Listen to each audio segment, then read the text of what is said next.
E aí, povo de Deus, a paz do Senhor Jesus para todo mundo aí. Sejam bem-vindos ao nosso canal.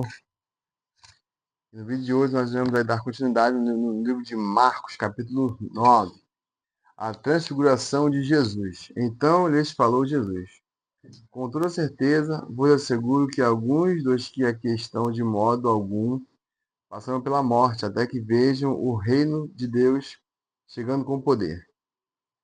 Passados 6 dias, tomou Jesus consigo a Pedro, Tiago e João, e os conduziu a um lugar retirado, no alto de um monte, onde puderam falar sós.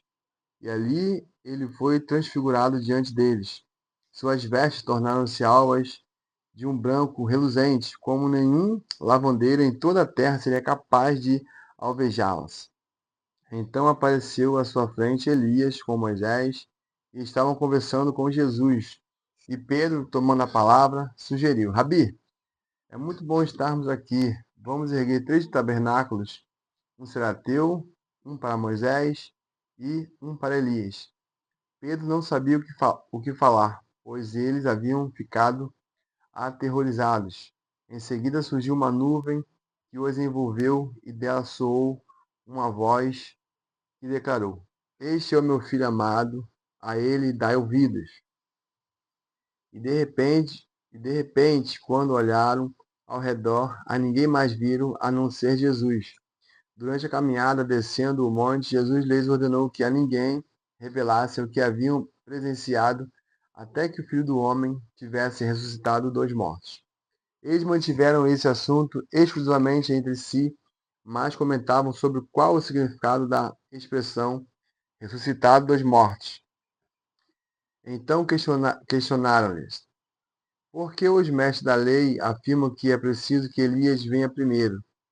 E Jesus lhes declarou: realmente, Elias vindo primeiro restaura todas as coisas. Agora, pois que está escrito também que é necessário que o Filho do Homem sofra penosamente e seja rejeitado com desprezo. Pois eu lhes digo: Elias também já veio e fizeram contra ele tudo o que desejaram, como está escrito a respeito dele. Jesus cura um menino possesso.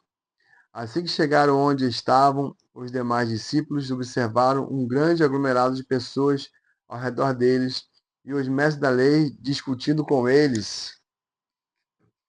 Logo que a multidão percebeu Jesus, tomada de surpresa, correu para ele e o saudava. Então Jesus dirigiu a palavra aos escribas e os inquiriu: o que discuteis com eles? Contudo, um homem no meio da multidão replicou: Mestre, trouxe-te o meu filho, que está tomado por um demônio que o impede de falar. Onde quer que este o toma, joga-o no chão. Então ele espuma pela boca, range os dentes e fica todo enrijecido. Roguei aos teus discípulos que expulsassem o tal espírito, mas eles não conseguiram. Admoestou-lhe Jesus: ó geração sem fé, até quando estarei eu junto a vós? Até quando vos suportareis? Trazei-o a mim. E logo o trouxeram. Assim que o espírito viu Jesus, no mesmo instante provocou uma convulsão no menino. Este caiu no chão e começou a rolar, espumando pela boca. Então Jesus indagou ao pai do menino: há quanto tempo isso lhe está acontecendo? E o pai declarou: desde a infância. Muitas vezes esse demônio o tem jogado no fogo e na água para matá-lo. Todavia, se tu podes fazer algo, tem compaixão de nós, e de alguma maneira ajuda-nos. Se podes, contestou-lhe Jesus, tudo é possível para aquele que crê. Imediatamente o pai do menino asseverou: creio, ajuda-me a vencer a minha falta de fé. Percebendo que o povo estava se ajuntando, repreendeu o espírito imundo, determinando: espírito mudo e surdo, eu te ordeno, deixa esse jovem, jamais o tornes novamente. Então o demônio berrou, gritou o jovem violentamente e o abandonou. O menino ficou desfalecido, a ponto de todos afirmarem: ele morreu. Entretanto, Jesus pegou a mão do menino, o levantou e ele ficou em pé. Mais tarde, quando Jesus estava em casa, seus discípulos o consultaram em particular. Por que razão não fomos capazes de expulsá-lo? Jesus lhes advertiu: essa espécie de demônio só é expelida com oração e jejum. O segundo anúncio da paixão. Eles partiram daquele lugar e atravessaram a Galiléia. E Jesus evitava que qualquer pessoa soubesse onde se achava, pois estava dedicado ao ensino dos seus discípulos e lhes revelava: o Filho do Homem está prestes a ser entregue nas mãos dos homens. Eles o matarão, mas 3 dias depois ressuscitará.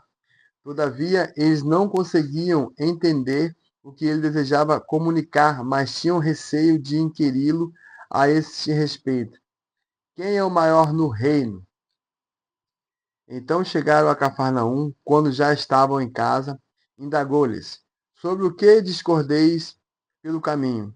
Eles, porém, ficaram em silêncio, porque no caminho havia discutido sobre quem era o maior. Assentando-se Jesus, reuniu a todos e lhe orientou: se alguém deseja ser o primeiro, será o último, e servo e servo de todos, e servo de todos. E conduzindo uma criança, colocou-a no meio deles, e tomando a nós braços, revelou-nos: quem recebe uma dessas crianças por ser meu seguidor, do mesmo modo está recebendo a mim. E qualquer que me recebe está apenas me recebendo, mas igualmente aquele que me enviou. Quem não é contra está a favor. Consultou-lhe Jesus. Contestou-lhe João: mestre, vimos um homem que em teu nome estava expulsando demônios e procuramos impedi-lo, pois, afinal, ele não era um dos nossos. Não o impeçais, ponderou Jesus. Ninguém que realiza um milagre em meu nome é capaz de falar mal de mim logo em seguida. Portanto, quem não é contra nós está a nosso favor. Com toda certeza, vos asseguro, qualquer pessoa que vos der de beber um copo de água pelo fato de pertencerdes a Cristo, de maneira alguma perderá a sua recompensa.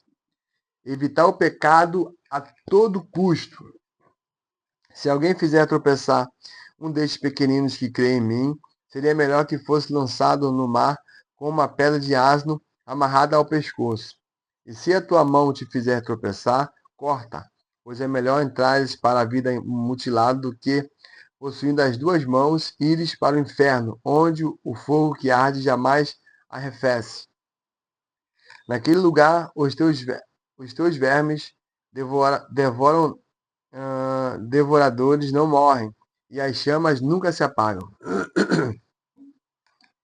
Se o teu pé te fizer tropeçar, corta-o, pois é melhor entrares para a vida aleijado do que teres os 2 pés e seres lançado no inferno, onde o teu verme não morre e o fogo é inextinguível. E ainda, se um dos teus olhos te levar a pecar, arranca-o. É melhor entrar no reino de Deus com apenas um dos teus olhos do que, possuindo os 2 olhos, seres lançado no inferno. Naquele lugar, os teus vermes devoradores não morrem e as chamas nunca se apagam. Os cristãos são o sal da terra, pois todos serão salgados com fogo. O sal é bom, mas se o sal perde o seu gosto, como restaurar as suas propriedades? Tende o bom sal em vós mesmos e viveis em paz uns com os outros. Esse é o vídeo de hoje. Fiquem todos na paz e até o próximo vídeo. Paz!